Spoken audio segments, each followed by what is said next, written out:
Oke. Ya, terima kasih. Selamat siang Sobat Lumajang 1. Hari ini tim Lumajang 1 berada di Gedung Wakil Rakyat di kawasan Wonorejo Terpadu. Kita sekarang berada dengan Wakil Ketua DPRD Kabupaten Lumajang, yaitu Pak Bukasan. Selamat siang Pak Bukasan. Selamat siang Mas Ari. Iya, terima kasih Pak Bukasan. Pak, untuk kegiatan DPRD selama pandemi ini apa saja Pak kegiatan dari teman-teman DPRD? Eh, Kawan-kawan, hari ini adalah reses yang terakhir. Selama 1 minggu itu turun ke masing-masing dapil, turun ke masing-masing wilayah konstituennya. Kemudian tak pikir dari turunnya itu sudah akan banyak masukan, kemudian aduan atau mungkin permasalahan yang oleh kawan-kawan dapatkan, dan itu nanti akan ditindaklanjuti di laporan resesnya masing-masing. Kemudian dari laporan reses itu biasanya itu nanti ketika itu berupa usulan dan lain sebagainya yang berkaitan dengan pembangunan misalnya apa, itu biasanya dimunculkan pada resesnya kawan-kawan, biasanya seperti itu. Kemudian kalau ini yang sifatnya mendadak misalnya atau yang sifatnya kondisional saat sekarang, biasanya langsung dirapatkan di masing-masing komisi untuk membuat sebuah keputusan bersama kegiatan komisi yang nanti memang kita orientasikan berkaitan untuk penanganan COVID ini. Karena kita memang sekarang lagi konsentrasi untuk menyelesaikan, paling tidak mengantisipasi dan bahkan mungkin menyiapkan hal-hal yang berkaitan dengan kebutuhan baik anggaran maupun logistik dan lain sebagainya kaitannya dengan COVID. Kemudian besok kita akan melakukan paripurna laporan pertanggungjawaban, keterangan pertanggungjawaban pemerintah daerah berkaitan dengan penggunaan anggaran tahun 2019. Jadi dari nota yang disampaikan oleh Bupati lewat paripurna itu, besok ini memang beda paripurnanya dengan video conference, karena memang kita sudah dianjurkan untuk seperti itu, untuk tidak mengumpul dalam jumlah banyak, tapi kegiatan tetap jalan sehingga kita video conference yang nanti digelar di ruang paripurna dan mungkin juga dari pendopo pemerintah daerah Pak Bupati, dan situ nanti akan disampaikan secara live streaming juga, tak pikir itu bisa semua orang bisa menyaksikan apa yang menjadi catatan atau notanya Bupati yang nanti akan kita tindak lanjuti dengan catatan strategisnya DPRD yang kita tuangkan untuk rapat paripurna berikutnya dalam bentuk rekomendasi-rekomendasi. Dan ini tak pikir memang harus dilakukan oleh Bupati, walaupun itu catatan kegiatan atau program pada tahun kemarin, tapi itu penting karena kami yakin tidak semua kegiatan bisa terselesaikan pada tahun kemarin, sehingga ada kegiatan itu yang sifatnya berlanjut atau apa, walaupun ini pada tahun ini ada permasalahan COVID, tapi paling tidak dari situ pengaduan dan mungkin dari situ kegiatan-kegiatan yang sifatnya menyentuh masyarakat dan tidak diselesaikan dampak dari COVID ini, maka ya harus ada ada inisiasi, ada kreativitas, ada langkah real untuk menyelesaikan itu dengan kolaborasi kondisi COVID ini. Dampak Pak, pantauan teman-teman Dewan itu yang paling terasa ini pada sektor apa yang paling terdampak dari pantauan teman DPRD Pak? Kalau secara umum itu semua sektor, gitu ya, semua sektor. Kita tahu bahwa di masing-masing sektor misalnya, apakah itu misalnya di pendidikan misalnya, dampak COVID dengan mereka belajar di rumah ini juga tidak bagus secara pendidikan mental gitu ya, karena mereka harus ada di rumah, apalagi dengan mengerjakan kegiatan sekolah di rumah, dan ini secara sosial kan juga kurang bagus. Kemudian kalau itu yang SD atau SMP, kadang-kadang justru orang tuanya yang berperan, ini kan tidak baik untuk proses pembelajaran, mesti ada kebosanan di situ. Di sisi lain misalnya secara ekonomi bagi mereka eh, yang memang bekerja pada sektor-sektor di situ adalah tenaga atau pekerja informal misalnya, ini juga sangat sangat terasa gitu ya. Apalagi ada pembatasan-pembatasan yang tidak boleh dilakukan dengan jumlah berkumpul orang banyak. Apakah itu pedagang kaki lima, ataukah mungkin buruh tani, atau mungkin tukang ojek atau supir angkot dan sebagainya, itu saya rasa ini sangat terasa. Saran-saran Pak yang dilakukan oleh Dewan kepada pemerintah daerah sampai level ke bawah itu apa saja saran-saran yang disampaikan hingga hari ini Pak? Kita ingin bahwa pemerintah daerah tidak hanya berpikir tentang bagaimana menangani penyebaran. Artinya virus itu tidak menyebar kemana-mana. Tapi harus diantisipasi, disiapkan semuanya lah. Apakah logistiknya juga 3 bulan ke depan ini adalah dampak ekonominya, dampak sosialnya. Sosialnya itu adalah kerawanan, kenyamanan mungkin juga. Kalau dampak ekonominya mungkin untuk keberlangsungan hidupnya itu, ini kan juga harus dipikirkan. Dan itu harus dihitung secara real, secara detail oleh pemerintah daerah kebutuhan sampai pada tataran itu, kebutuhan makannya itu. Kalau kita mengacu di provinsi misalnya, provinsi itu sudah mengestimasi kebutuhannya 6-7% dari APBD provinsi. Kalau kita misalnya ngacu kayak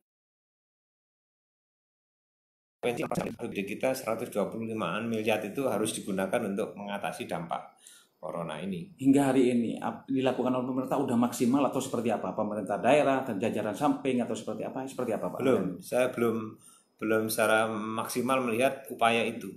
Ya, kawan-kawan yang reses itu sudah pasti tahu bahwa ADD kita, kemudian DD kita, DD di desa-desa itu kan belum secara keseluruhan keluar.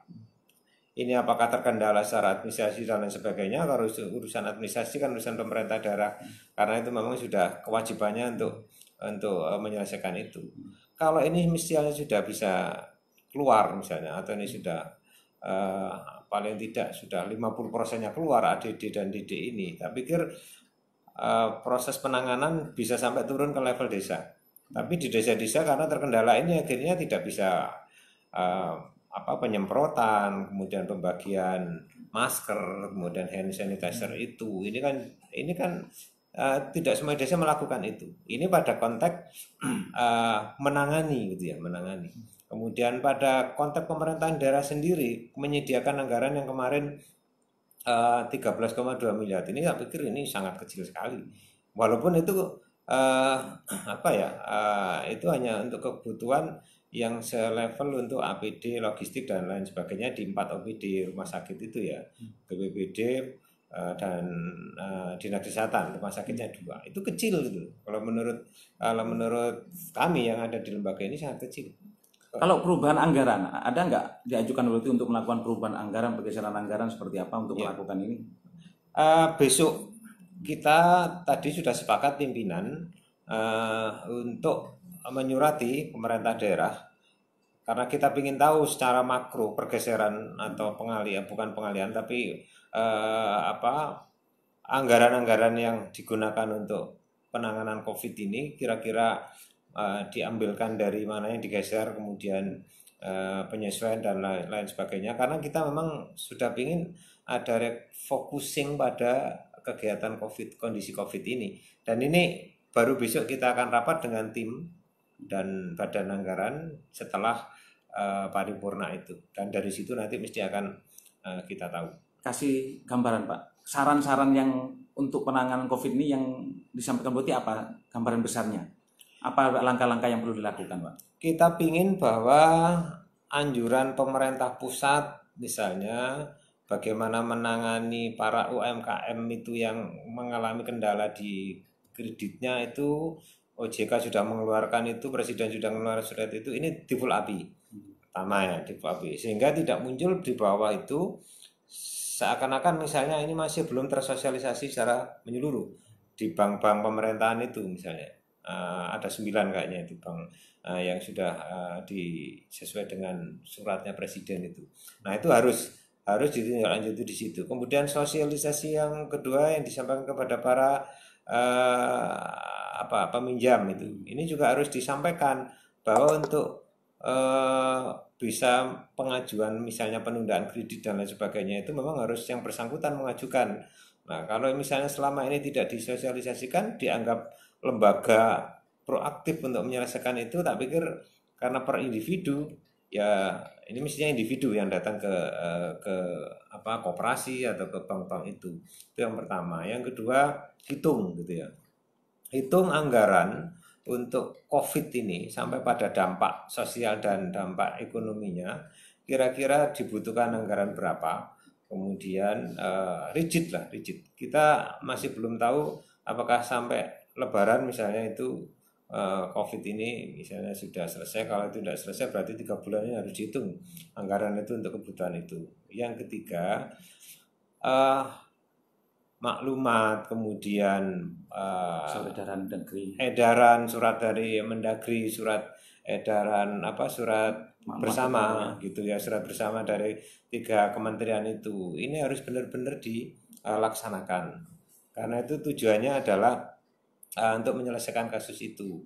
Kemudian ada pengalian anggaran DD yang digunakan untuk BLT, ini harus dihitung benar. Hingga hari ini ada perubahan anggaran sudah diajukan atau kapan tahapannya untuk perubahan anggaran APBD 2020 ini? PAK kalau yang kita tahu ini masih sifatnya pergeseran gitu ya. Tapi kita tidak tahu secara rigid, makanya besok kita tanyakan, kita pingin kalau dia lakukan bahasanya adalah self blocking atau mungkin pergeseran anggaran, itu kita tahu di masing-masing OPD itu seperti apa. Ini tim Ang sama Bang Ang belum bertemu tentang pembahasan seperti apa, penanganan seperti Bang Ang, tim Ang pergeseran belum ketemu sama sekali.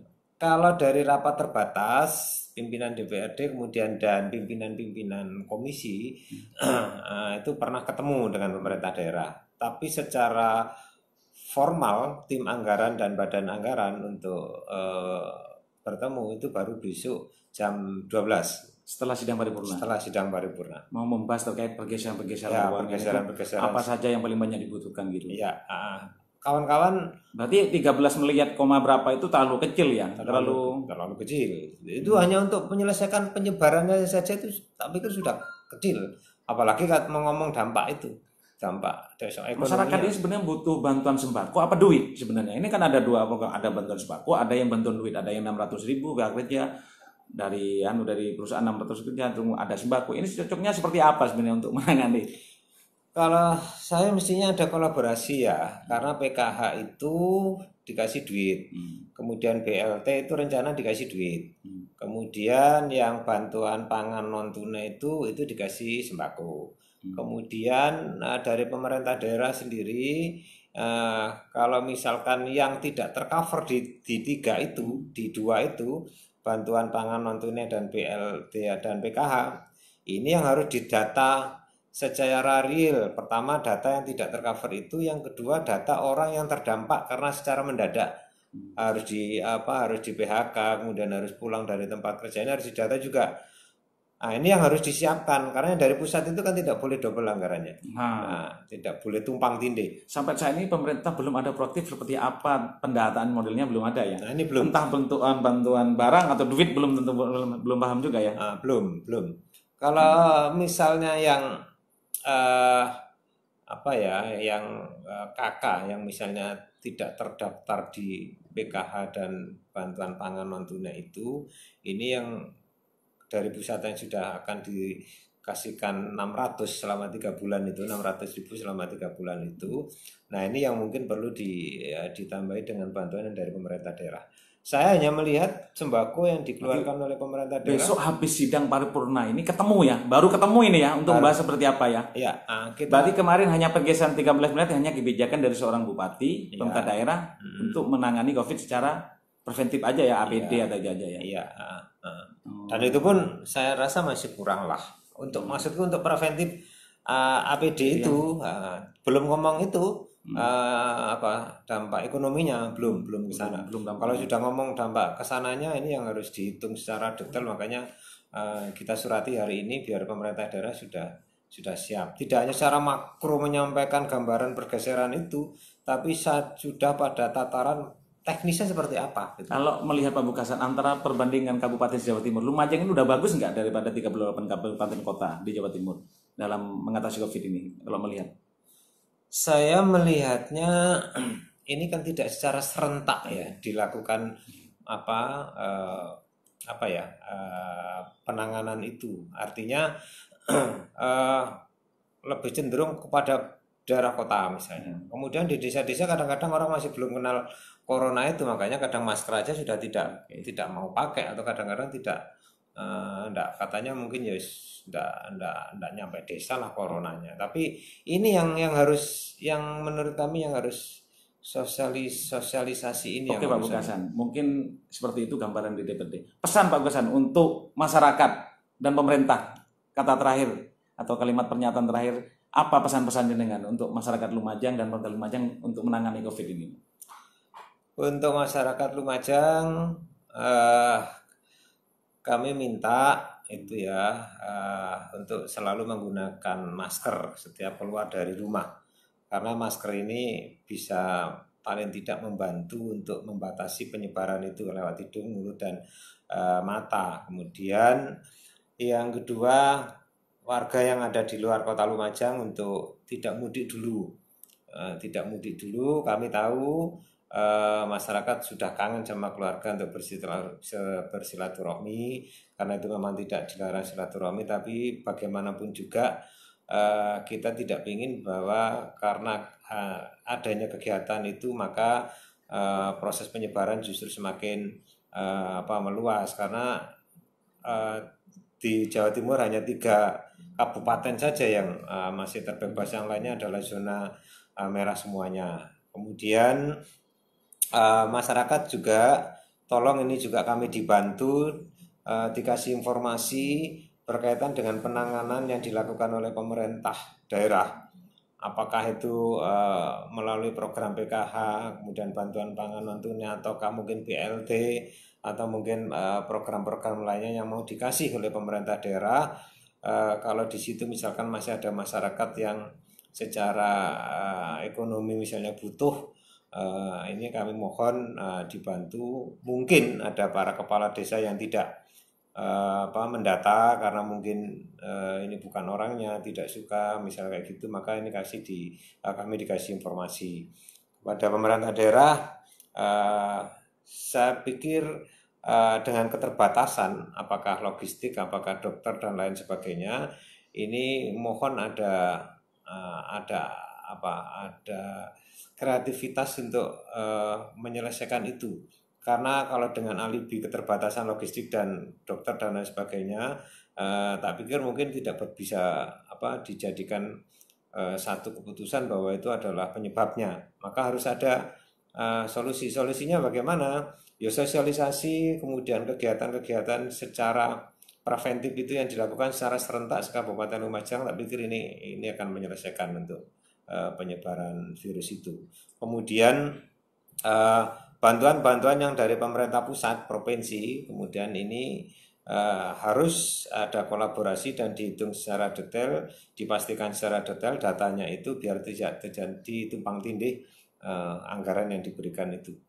Oke, terima kasih Pak Bukasan untuk ngobrol-ngobrol siang hari ini ya, Sobat Lumajang 1.